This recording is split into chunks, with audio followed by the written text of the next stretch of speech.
In 1781, the Patriots' wartime government was hanging on by a thread. Soldiers needed supplies, states argued constantly, and unity seemed fragile. As delegates met to address these issues in Philadelphia, could they finally act as one?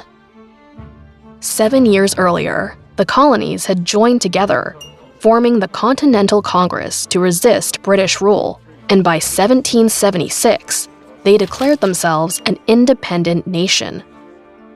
But independence created a new problem: 13 separate governments trying to fight a single war without a central governing authority.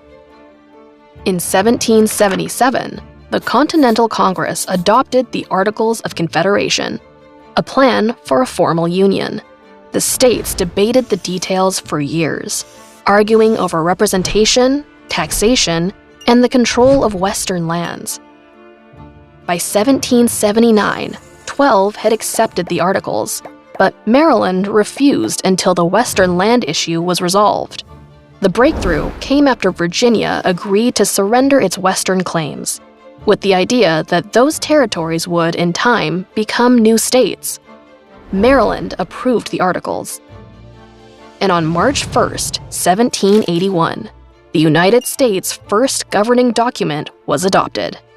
The Articles officially called the new Union the United States of America. It declared each state sovereign, free, and independent, yet bound together through a national Congress.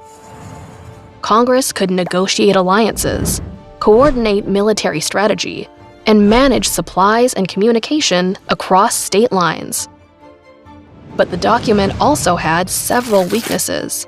It did not allow Congress to tax states to help fund the war, regulate trade between states or with other countries, or amend the Articles without unanimous approval.